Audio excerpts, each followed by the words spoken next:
golf tutkunlarına gelsin. Oraya bir müzik koyarsın.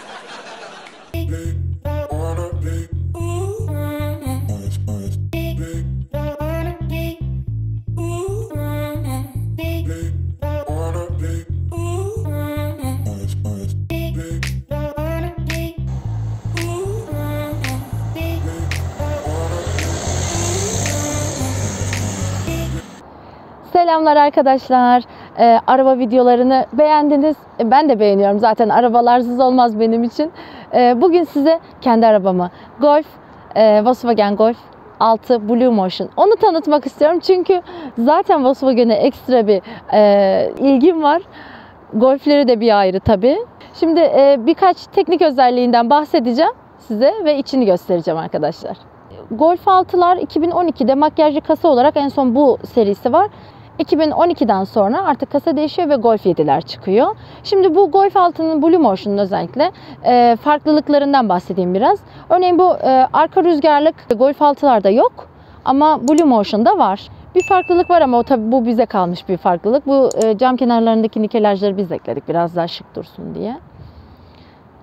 Bu marşpiyerler yani işte Golf 6'larda yok. Blue Motion'da var. Ekstra bir özellik diyeyim. Blue Motion serisi diğer Golf'lere göre 3-4 santim kadar yere biraz daha yakın. İşte bu rüzgarlık ve marşpiyerlerin olması tabii yakıt tasarrufu için de bir avantaj olmuş oluyor. Şimdi size şöyle bir göstereyim tamamını. Arkadaşlar fiyatından da bahsedelim. Şimdi 2020 yılının sonlarına doğru ikinci el araba fiyatlarında bayağı bir artış oldu.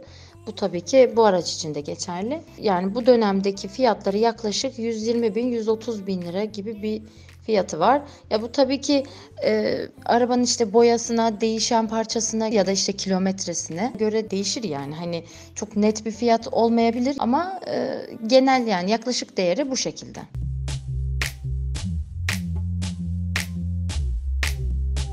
Bir de şu kısım işte. Far yıkama özelliği var. İşte çıkıyor ve farları temizliyor.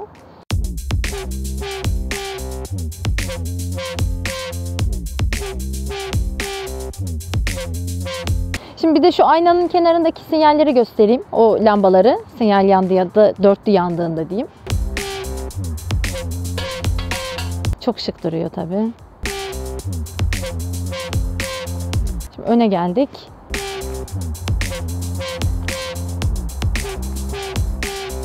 İşte şu farları şu şekilde göstereyim. Blue Motion işte koltuklarda da var bu mavilik.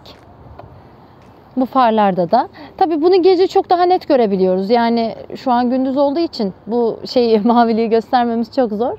Hadi gelin içine bakalım bir de. Şimdi açar açmaz hemen şundan bahsetmeden ne demeyeceğim. Şuradaki Golf yazısı, yani bütün kapılarda var zaten. Aşırı şık duruyor. Şimdi ben bir oturayım değil mi? Tabii koltuk ayarlanabilir. Ondan bahsetmeme gerek yok sanırım. Boy kaynaklı ben biraz çektim. Şimdi teknik özelliklerinden biraz bahsedelim. Şimdi koltukların rengini görüyorsunuz. Hani Blue Motion'dan bahsetmiştik. Kol dayama var. Yani ön kol dayama özelliği var. Bu aynı zamanda bir şey olarak da kullanılabiliyor. Nasıl diyeyim? İşte içine bir şey koyabilirsiniz gibisinden. Sonrasında direksiyon için bahsedeyim biraz. Direksiyonda işte fonksiyonel direksiyon. İşte üzerinde gördüğünüz gibi tuşları mevcut. Yol bilgisayarı var işte ekranda. Direksiyon hidrolik artı elektrik takviyeli aynı zamanda. Yani kapı kollarında işte gördüğünüz gibi elektrikli camlar, 4 cam otomatik, şoför koltuğunda işte bunların ekstra şeyleri var. Kilidi var.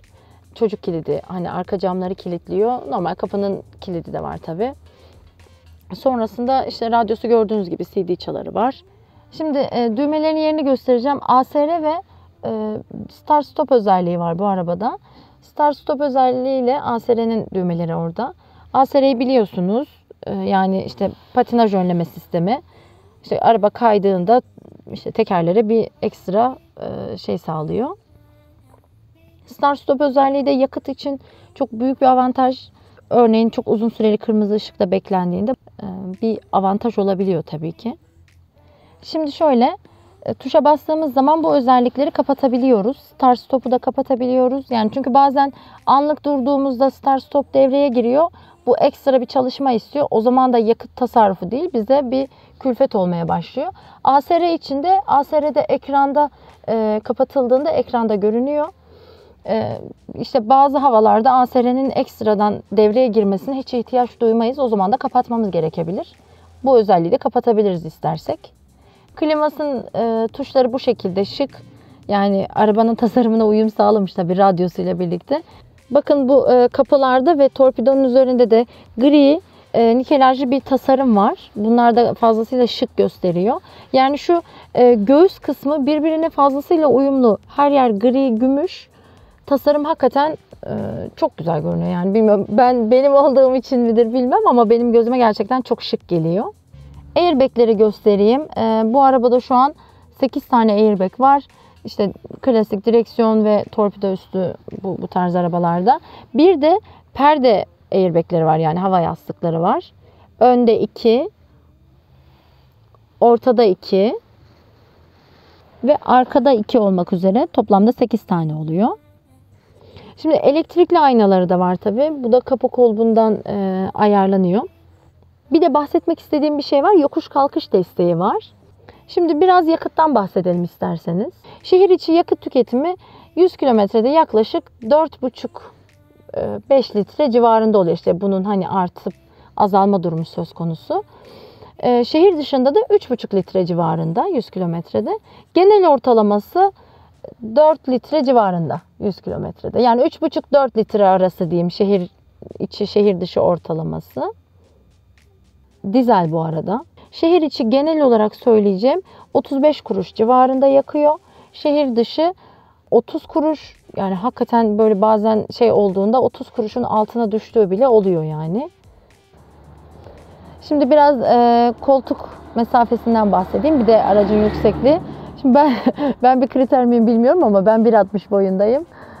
Dizlerim bu şekilde. Ön koltuk geriye doğru çekildiğinde. Boyda işte şöyle bakın. Şu kadar 2 tane el kalıyor benden sonra. 2 de kalır, 3 de kalır ya benden sonra.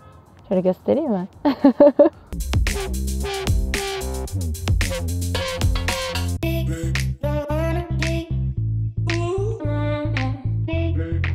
Şimdi bagajını da göstereyim size. 350 litre kapasitesi var. Şu şekilde açtım. Yani geniş bana göre. Çünkü hatchback bir araba için bence gayet iyi bir kapasitesi var. Ha, bu arada bir çakmaklık var burada.